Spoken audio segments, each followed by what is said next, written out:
¿Ok? ¿Les parece bien? Bueno, a ver.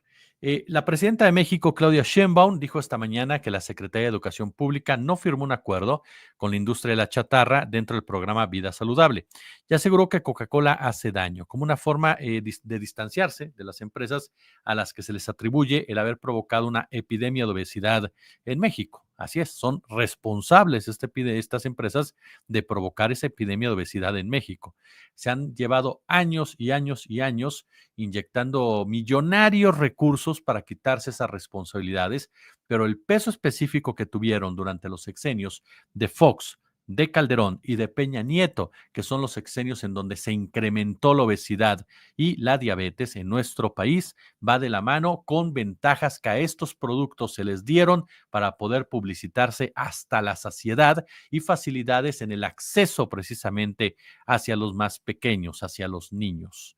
Esa es una realidad innegable, que ahí están los datos, que ahí están las cifras, no se requiere ni siquiera opinar mucho al respecto porque es un hecho tal cual, a pesar de que estas empresas han pagado investigaciones, estudios, periodistas, ojo, periodistas, comentaristas y demás, para salir y decir, no, es que es tu responsabilidad, maestro, yo solamente te pongo aquí el negrito, te pongo aquí el submarino o te pongo aquí la dona, pero tú ya decides qué comes.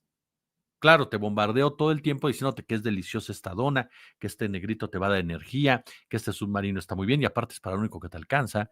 Entonces, juega un papel, ya se los decía el otro día. Aquellos que piensan o creen, y lo respeto, pero no coincido, que la publicidad es cualquier cosita. Sinceramente me parece que hacen falta más estudios de la publicidad. Y no lo digo de manera peyorativa, no quiero que se tome así. Simplemente cuando uno estudia a fondo la publicidad, cuando uno lee sobre la publicidad, cuando uno entiende esas estrategias publicitarias que van directamente a nuestro cerebro, te das cuenta la perversidad con la que funcionan estas empresas y cómo crean precisamente todo tipo de laberintos, todo tipo de caminos para que tú termines consumiendo en exceso sus productos. Entonces, claro que son responsables de todo ello, porque además tenían un peso específico en los gobiernos en donde desaparecieron campañas, en donde desaparecieron programas, en donde desaparecieron apoyos para que el mexicano y mexicana pudiera tener acceso a la comida saludable.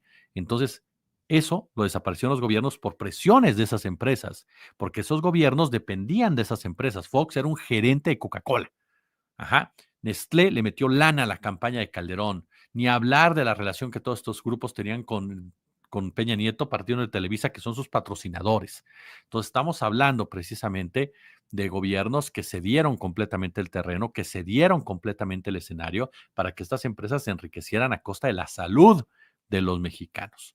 Entonces, claro que son resultados, claro que son responsables, sí o sí, de esta epidemia de obesidad que vive México. ¿Nos tenemos que quitar responsabilidades? No, no se trata de quitar responsabilidades a nadie, no se trata de decir, ay, pobrecitos funcionarios corruptos, no, paparruchas, no. Hay que señalarlos, eso es un hecho. Y uno también tiene que empezar a entender la responsabilidad de comer mejor, siempre y cuando también la cuestión económica y todo ello, pero empezar a alejarse de este tipo de productos, porque hoy por hoy ya tenemos etiquetados, porque hoy por hoy ya tenemos información que nos ayuda a entender que no son correctos. Yo no le digo nunca los coma porque sería hipócrita, ajá, pero sí quitar el exceso de nuestras vidas, eso es determinante. Esa es la verdad. De vez en cuando, pues sí, una vez a la semana, pues sí, el dulcecito es rico, ¿no? Chopear la conchita con el café y demás, pero de ahí agarrarlo diario, ¿no? Y a todas horas, que es lo que a ellos les conviene, pues porque a ellos no les conviene gente que consuma una vez a la semana. A ellos les conviene gente que le consuma todos los días y si son niños, mejor. A ver, eso es lo que señaló la presidenta de México. Vamos a escucharlo y regresamos para seguirles dando este contexto. ¿Por qué? Porque días atrás, bueno, Mario Delgado, usted lo sabe, su servidor lo cuestionó y me mantengo firme en mi postura en torno a Mario Delgado. Había informado públicamente de un acuerdo, porque así lo dijo y ahorita leemos la nota, públicamente de un acuerdo que en reunión con los directivos de 27 empresas con presencia global agremiadas al Consejo Mexicano de la Industria de Productos de Consumo, acordamos sumar esfuerzos para impulsar y fortalecer la estrategia integral Vida Saludable de nuestra presidenta Claudia Sheinbaum. Aquí lo que Mario Delgado tendría que explicar a fondo es a qué se ha referido él con acuerdos, a qué se refiere con sumar esfuerzos, porque eso es lo que realmente está generando el debate. Porque estas empresas, perdón, Estas empresas son el lobo, así de sencillo. Y Mario Delgado no es ninguna oveja blanca, no es ningún tipo inocente. Él puede darle un informe a la presidenta y obviamente decir, bueno, lo que se llegó a un acuerdo es esto. ¿Cuáles son los alcances de este acuerdo y qué posibilidades hay de que se utilice por atrás? Porque estas empresas no es que operen, ¿no? Abiertamente. Eso fue lo primero que tendremos que cuestionarle a Mario Delgado, ¿no? Hoy la presidenta Claudia Sheinbaum lo que dice es no hay ningún tipo de acuerdo con eso, ¿no? Nosotros no estamos cediéndole en ningún momento la cancha a ninguna de estas empresas, ni mucho menos, ¿no? Incluso hace la referencia en torno a Coca-Cola, que para algunos, pues es un ejemplo del distanciarse de la empresa al señalarla públicamente como una empresa que hace daño. Vamos a ver si les parece bien la declaración que hizo la doctora Sheinbaum en torno precisamente a este tema. Y ahorita regresamos para compartir con ustedes la información de Delgado y también tenemos el audio, por supuesto, del doctor Hugo López-Gatell de la entrevista que nos dio sobre el tema. Vamos a ver. Han criticado mucho a Mario, lo he visto en las redes, de que cómo es posible, si está promoviendo vida saludable, se reúna con la Coca-Cola y con... No hay ningún acuerdo ni nada que tenga que ver con poner en riesgo la vida de la gente, ni menos de las niñas y los niños. El programa de vida saludable tiene el objetivo de alimentación saludable en las escuelas, la prohibición de la comida chatarra en las escuelas y también de este programa que llevamos a cabo con el Instituto Mexicano del Seguro Social y todas las maestras y maestros de México, de que que las escuelas se conviertan en centros de promoción de la salud. Entonces van los enfermeros, enfermeras del IMSS principalmente, se les mide la talla, el peso, se les dan orientaciones. Está este programa especial se llama Visualiza tus sueños, en donde se les hace examen de la vista, de ahí se envía a una revisión si se encuentra que puede tener problemas y ahí se les entrega un par de lentes de manera gratuita, porque muchos niños y niñas en el primero y segundo grado no saben sus familias que tienen problemas de la vista y pues tienen problemas de aprendizaje, incluso de burlas de sus propios compañeros. Entonces, es parte del programa de vida saludable. Entonces, a él lo convocan a esta reunión, él va y sencillamente explica en qué consiste el programa. Pero no es que se haya firmado a cambio de algo, que nada. Entonces, no, ¿cómo creen que si la Coca-Cola hace mucho daño? Que me perdone la Coca-Cola, ¿verdad? Pero todo en abuso hace daño. Bueno, la Coca-Cola, hay que decirle a Paco Taibo que es se lo decimos a cada rato, que fuma y toma Coca-Cola muchísimo, que le hace daño a la salud. Entonces, no hay nada que tenga que ver con algún acuerdo que haya hecho la Secretaría de Educación Pública con estas empresas para afectar el programa de vida saludable. Sí, justo porque, como mencionaba, ha habido muchas críticas hacia el titular de la Secretaría de Educación. Sí, okay. Y bueno, digo, se entiende a lo mejor que no les haya gustado que se reuniera, pero que quede muy claro que él no hace ningún acuerdo de ningún tipo y que el programa sigue su curso y que la reunión en todo caso era para explicar por qué el programa. En este...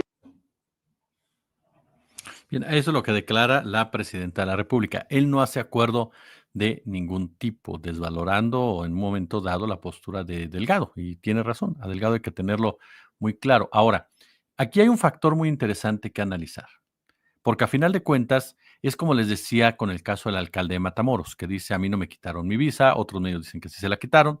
En fin, si se venden productos chatarra en las escuelas, se va a saber. Eso es un hecho. Si se venden de manera irregular, se va a saber, porque no es algo que se pueda ocultar durante mucho tiempo y entonces estarías yendo en contra de un programa, no emblema de una administración. Eso es lo que habrá que estar pendiente, sobre todo partiendo desde las oficinas de la Secretaría de Educación pública. Entonces, me parece, aquí lo que la doctora Sheinbaum intenta es, el programa no se ve afectado, el programa no llega a ningún tipo de acuerdo con estos grupos no tienen por qué involucrarse en la toma de decisiones de este programa, no van a influir en este programa. Esa es la postura que dice la doctora Claudia Sheinbaum. Ahora, ¿qué fue lo que pasó en ese encuentro? Vamos a recordarlo. No, Mario Delgado se reunió con directivos de 27 empresas en la producción y comercialización de productos chatarra. Barcel, Bimbo, Coca-Cola, La Costeña, Grupo Alpura, Danone, Herdes, Lala, Maseca, Peñafiel, Kellogg, Jugos del Valle, Nestlé, PepsiCo, Sigma, Unilever, Mattel, entre otras. Con quienes acordó, según un documento interno de la SEP, impulsar y fortalecer la estrategia Vida Saludable, Vive Feliz, promovida por la presidenta Claudia Sheinbaum. En reunión a puerta cerrada, a la que no fueron convocados medios de comunicación, se anunció que las compañías agrupadas en este Consejo Mexicano de la Industria de Productos de Consumo, AC, con México, que es un grupo de ultraderecha, que es un grupo neoliberal, formado precisamente durante esas épocas para garantizar los intereses de estas empresas. ¿Por qué le digo esto? Porque no son simples empresarios, no son simples personajes que estén como ovejitas o como hermanitas de la caridad, ¿no? Promoviendo y apoyando diversos proyectos si no les trae consigo algún tipo de beneficio, que esa es otra arista que tenemos que analizar. Ojo, porque ellos pueden decir, ok, nos retiramos de esto, ajá, pero a cambio queremos algo. Y es ahí donde habrá que ver qué es lo que se está discutiendo también en otros aspectos. Y esto es clave en todo ello. Incluso este grupo se comprometió a donar básculas, elaborar materiales para promover la activación física, compartir información derivada de investigaciones científicas. Estos dos últimos puntos, perdón que se los diga, pero el gobierno no tiene por qué hacerles el mínimo caso. Eso es lo que ellos hacían en los gobiernos de Peña, en el gobierno de Calderón y el gobierno de Fox. Eso es lo que hacían. Pagan a sus investigadores, desarrollan sus investigaciones y van y se las dan al gobierno para justificar sus acciones. No es de ahora. Tienen muchos años haciéndolo. Y cuando ustedes escuchan que dicen, oye, voy a compartir mi información, no, esa información es una información totalmente corrupta, es una información totalmente antiética, es una información que está diseñada, justificada, estructurada para legitimar las acciones de estas empresas. No es una información imparcial, no es una información desarrollada por investigadores imparciales, no es una investigación desarrollada con la finalidad de mejorar una cuestión de salud. Nunca lo han hecho así. Y perdón, yo dudo que cambie alguna de estas empresas en ese sentido. Cuando hablan de promover la activación física, elaborar materiales, bueno, lo principal sería entonces retirar a sus productos de la careta, porque ya lo intentó Kellogg, ¿se acuerda? Cómo volvió Delgado, o bueno, Trabadón al elefantito, ¿no? De Crispy. No, Crispy no, ay, se me fue ahorita. ¿Cuáles eran el del el elefantito? Bueno, ustedes se acuerdan. El elefantito ¿no? Que era el cereal también de chocolate. Y y lo dejó de ser gordito y lo puso acá fornido, según para promover la activación física. Según para promover la activación física, puso al Tigre Toño haciendo comerciales donde salía corriendo todo el tiempo y jugando deportes y demás. Sin embargo, mantenía a estos personajes con el afán de que los niños siguieran comprando sus productos. ¿Se da cuenta el juego? O sea, por un lado te pongo al Tigre Toño corriendo, pero no es que esté promoviendo la activación física. Lo que estoy haciendo es venderte la idea de que el Tigre Toño es saludable. Y todo lo vinculado con el Tigre Toño para un niño va a ser el mensaje de que es saludable. Por eso le digo que es tan importante luego entender el tema de la publicidad y la mercadotecnia. Y ahí te das cuenta que ese es el tipo de activación física que estas empresas hacen. Que de repente ves un tipo corriendo acá, ay, voy a tomar 3 jugos del Valle con la cantidad de azúcar que tiene, ¡pum! Vámonos. Entonces, lo que estás haciendo es presentar tu producto como una solución a un problema y como complemento a una actividad física. Cuando realmente la gente que lleva a cabo actividades físicas, si ustedes lo hacen, no me dejarán mentir. Lo que más cuidan son cierto consumo de productos que saben que a la larga les va a traer consecuencias. Y bueno, de Coca-Cola, ni hablamos, ¿no? Ustedes recuerdan Yo no sé por qué hay gente que me comenta ya que mucha gente va a dejar de consumir Coca-Cola a raíz de lo que declaró la doctora Sheinbaum. No lo sé, la realidad de las cosas. Ojalá así fuera. Pero yo recuerdo un caso de Coca-Cola que fue impactante. ¿Se acuerdan de Cristiano Ronaldo, este gran jugador de fútbol que fue estrella del Real Madrid, que ahora está en Arabia, ¿no? Y que estuvo también en la Juventus rompiéndolo un tiempo. Bueno, pues Cristiano Ronaldo estuvo en una conferencia de prensa y le pusieron una Coca-Cola ahí. Ya que cuando están hablando los deportistas, llegan los patrocinadores y te ponen la Coca-Cola ahí. Y muchos no le hacen caso, siguen hablando, paz, paz, paz. Realmente yo no he visto que ninguno la abra y la consuma, ninguno, pero este Cristiano se agarró y dijo, quítenme este veneno de aquí. Y las acciones de Coca-Cola bajaron totalmente, totalmente. Entonces, sí impacta cuando figuras públicas de renombre, de autoridad, de credibilidad, hacen una crítica, ¿no? A los productos. Por eso siempre es tan importante, por eso los productos intentan siempre cooptar a los líderes, a los influencers, a aquellos que tienen cierto prestigio. ¿Para qué? Para que salgan anunciando, para que salgan promocionando, para que salgan hablando bien de ellos, porque son una referencia directa, ¿no? Para la ciudadanía.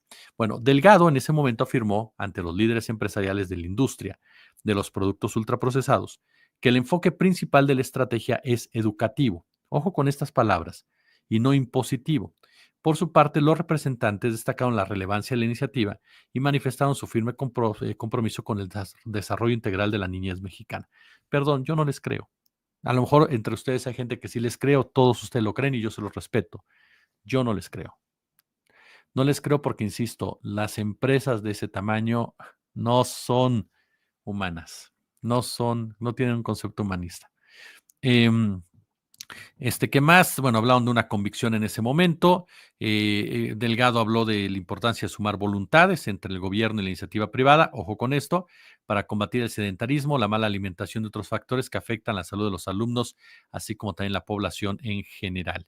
La estrategia, dijo, contempla 4 elementos, es decir, la regulación de alimentos en las escuelas, a fin de mejorar la calidad nutricional de la oferta. El bienestar de nuestras niñas y niños es una responsabilidad compartida. Y bueno, reafirmó el compromiso de la SEP por establecer sólidas colaboraciones con el sector productivo, reconociendo su papel, ojo, como motor de bienestar social y crecimiento económico del país, ¿no? Y que explorarían áreas de colaboración. Esta última frase se puede entender como que das el avión, vamos a explorar áreas, después hablamos, o estás abriéndole la puerta del gallinero al lobo. A lo mejor no tocas este programa, efectivamente, pero se lo estás abriendo en otras capas. Puede ser una forma de negociar con ellos, que no te presenten demandas y demás, y que te la lleves tranquila. Lo cierto es que no puedes abrirles nuevamente la puerta en ningún sentido. Es un error garrafal. Y le voy a decir un dato.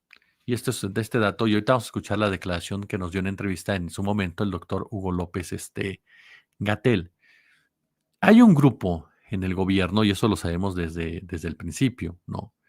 Que es un grupo formado en el neoliberalismo, que es un grupo formado con conceptos económicos más cercanos a la libre empresa, más cercanos a vínculos estrechos con el empresariado, y que incluso sus principales figuras han sido respaldadas por esos grupos en distintas oportunidades. Caso concreto, por ejemplo, Marcelo Ebrard Casaubon, ¿no? Marcelo Ebrard Casaubon, secretario hoy por hoy de Economía, quien hasta el momento ha realizado un trabajo bastante aceptable en el gobierno de la doctora Sheinbaum, lo cual no sorprende, más allá de cómo te caiga Ebrard, la realidad es que es un tipo eficiente.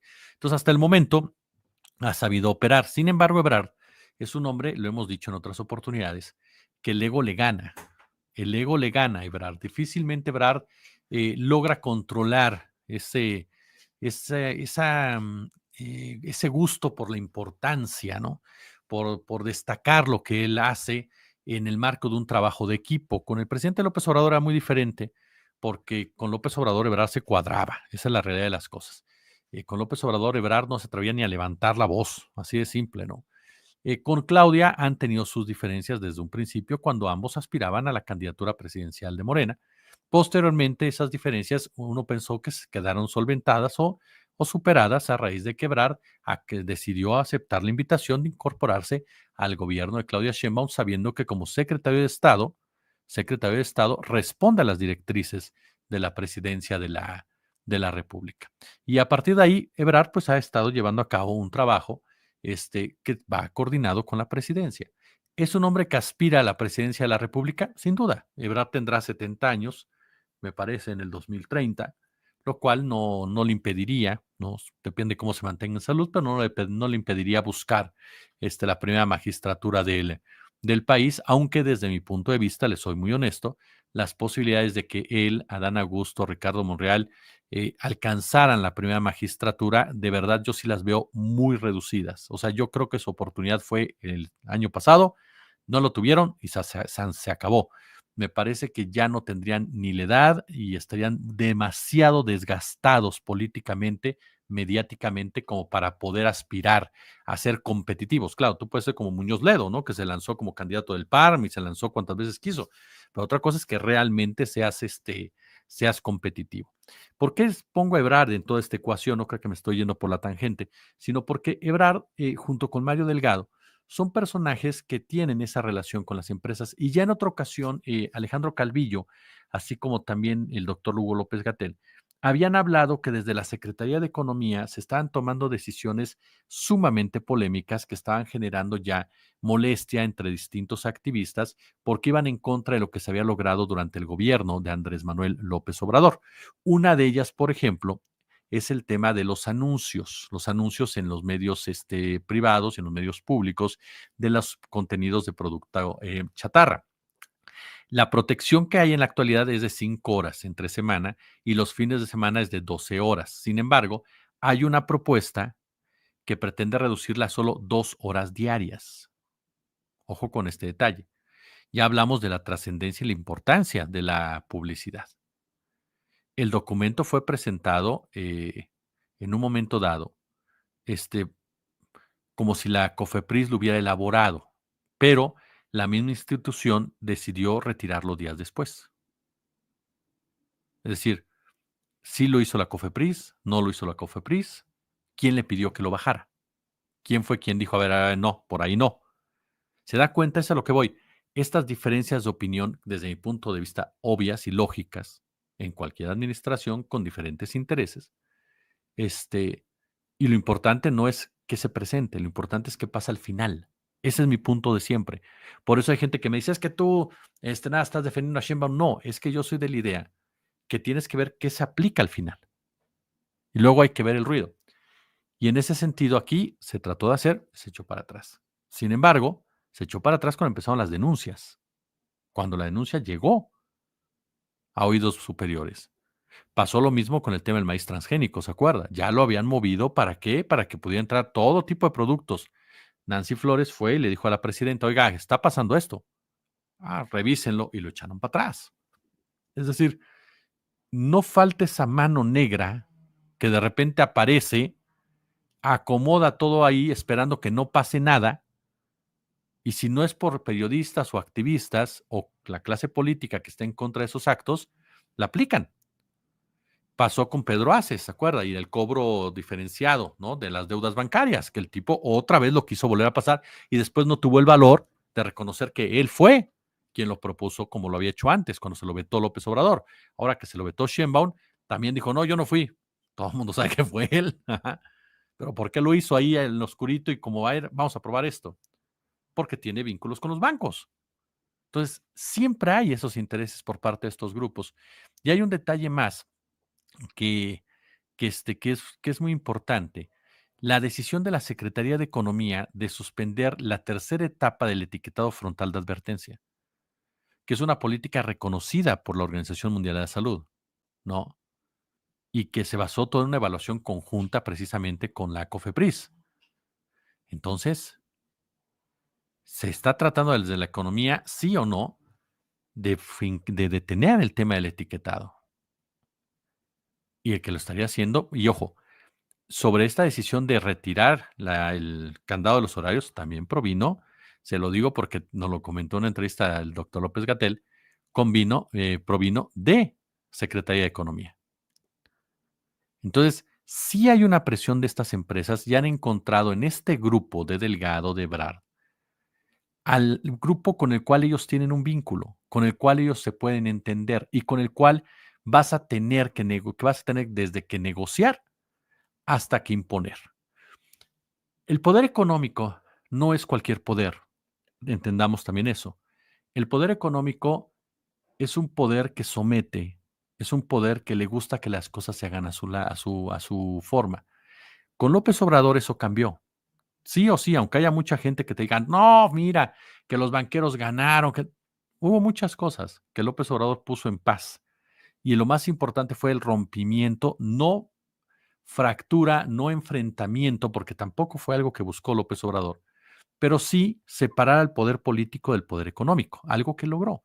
Y lo logró desde el momento en que aplicó el tema del Aeropuerto Internacional Texcoco. Desde ahí vino esa separación. Y se creó este famoso consejo asesor de la mano de Alfonso Romo, que era el vínculo de López Obrador con los empresarios, que en realidad era una especie de negociación muchas veces de acciones por parte del gobierno que los empresarios no estaban de acuerdo y que tenían que llegar en una negociación a acuerdos. Y López Obrador lo aprovechó e impuso cuestiones fundamentales como el salario mínimo, por ejemplo, como la ley Silla y como otras más. Y eso fue, ¿por qué? Porque se separó del poder económico. Si no, jamás lo hubiera podido hacer. Jamás. Si López Obrador hubiera estado sometido a esos intereses como Peña, como Calderón, como Fox, como el propio Cedillo o Salinas, estos menos, pero los otros tres, jamás hubiera podido lograr ningún tipo de avance para la clase obrera, para la clase trabajadora. Olvídalo. Y se demostró durante años. Entonces, sí hubo esa separación. Y mucho fue por ponerle las líneas correctas a esas empresas. Saber quiénes son, poderlas ver a la frente, a la cara y decirles, esto sí, esto no. Esto sí, porque no estoy peleado contigo, porque puedo llegar a acuerdos contigo siempre y cuando no me lesiones a la ciudadanía, no me lesiones la salud de las personas, no me lesiones los intereses colectivos. Si tú estás dispuesto a llegar con esos acuerdos, llegamos a acuerdos. Si no, no lo hacemos. Esta línea la ha tratado de mantener la doctora Sheinbaum desde el primer día, cuando se reunió con el Consejo Coordinador Empresarial, cuando se anunciaron inversiones por parte de los críticos de la 4T y demás. El mensaje de la doctora Sheinbaum, accidental o no accidental, ya depende de cada quien, de no hablar con Claudio X González, por ejemplo, recuerda cuando lo dejó ahí, y tampoco de no hablar con otros grupos empresariales de manera desventajosa, ni mucho menos. Mandó el mensaje de que la separación política económica sigue siendo un hecho, sigue siendo una realidad y podemos hablar y podemos negociar porque son un poder importante, pero de ahí a que me someta es diferente. Aquí el punto es estar muy pendiente de ciertos personajes que sí se dejan seducir y que dentro de su propia seducción está el continuar sus campañas políticas, carreras políticas, con ese tipo de ligas, porque aparte es algo en lo que ellos creen. No crea usted ni siquiera que es algo, ni siquiera me atrevería a decir que es algo perverso, es una formación económica que ellos tienen, o sea, que de pensar que tienes que profundizar más y que hay temas que ya cumplieron su periodo, ¿no? Y como tanto, pues ya hay que mejor abrir ciertos espacios para que entren otras personas. O sea, desde un punto de vista más económico, más financiero. Y ese es el riesgo, porque esa visión no ha funcionado. Lo que funciona es que el poder político siempre esté por encima del poder económico. Por encima. Así se los digo directamente. No debe de estar a la par. Debe estar por encima. ¿Por qué? Porque el poder político es el que nosotros como ciudadanos nos representa. El poder político es el que decide la vida de los colectivos. ¿Sí me entiende? O sea, el poder económico siempre va a haber el individualismo. Vea a Salinas Pliego, ¿qué es lo que promueve? Individualismo. En donde el grande se come al chico, es decir, darwinismo social. El poder político es el que tiene la obligación de cuidar en general y llegar a acuerdos con los otros poderes, legales y fácticos. Ajá. En el fáctico me refiero al poder económico. Eso es lo que tiene que hacer el poder político. Por eso siempre el poder político tiene que estar por encima del económico. Tiene que ser el rector del Estado. Por eso siempre se requiere sí o sí un Estado fuerte. Un Estado que pueda quitar concesiones. Un Estado que pueda decir, a ver, la ley va por aquí. Un Estado que diga, las cosas no van por acá. Y en el caso de Morena, ha ido conquistando eso, ese poder político que ustedes le dieron, los ciudadanos le dieron, para poderse confrontar con esos grupos. Porque de otra manera, estaría totalmente sometido. Ahora, vamos a ir a escuchar lo que dijo el doctor López-Gatell, con base precisamente a esto que le menciono. Esta fue la entrevista que nos hizo favor de darnos y vamos a escuchar al doctor, por supuesto. Tiempos del PRI y del PAN, esto no era un tema que se dirimía porque esos gobiernos, los gobiernos neoliberales, en particular el de Calderón y el de Peña Nieto, resolvían con todo cinismo, con todo desparpajo, la colaboración estrecha con el poder económico porque estaban al servicio del poder económico. Por supuesto, también Fox. Fox, por cierto, fue gerente regional de Coca-Cola. Entonces también era obvio que su gobierno, además de ser genéricamente un gobierno proempresarial, específicamente en esta materia de la alimentación y de la comida chatarra, pues protegió los intereses de la industria de la comida y la bebida chatarra. La sorpresa es encontrar a un funcionario, sobre todo un funcionario de tan alto nivel jerárquico, en el gobierno de la transformación, que está repitiendo el esquema idéntico que siguieron esos otros gobiernos.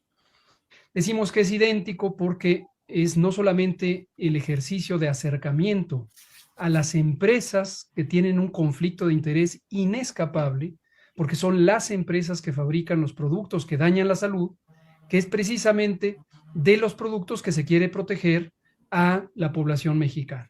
Entonces, acercarse con ellos e invitarlos a colaborar, o bien recibirlos cuando esas empresas hacen la oferta de colaborar, pues es no tener una noción clara de lo que representa la separación del poder político, del poder económico y lo que representa el conflicto de interés.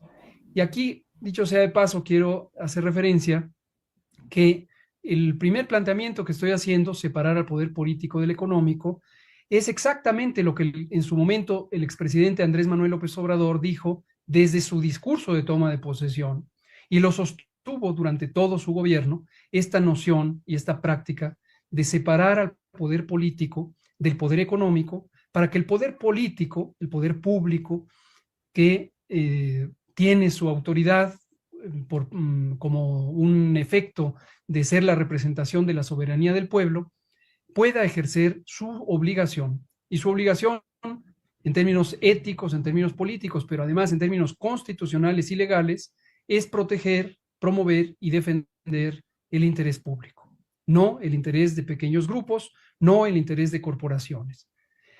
Y lo segundo, la noción de conflicto de interés, esta está estipulada en leyes que han ido evolucionando a lo largo del tiempo, muchas veces enfrentándose a la resistencia de los gobiernos cómplices, como lo fue el de Peña Nieto, por ejemplo, pero finalmente ha ido evolucionando y hay nociones jurídicas claras sobre lo que representa el conflicto de interés, y es justamente este escenario, cuando se tiene la participación en el diseño, desarrollo, implantación, observancia, evaluación de una política pública por parte de alguien que es el sujeto obligado de esa política pública.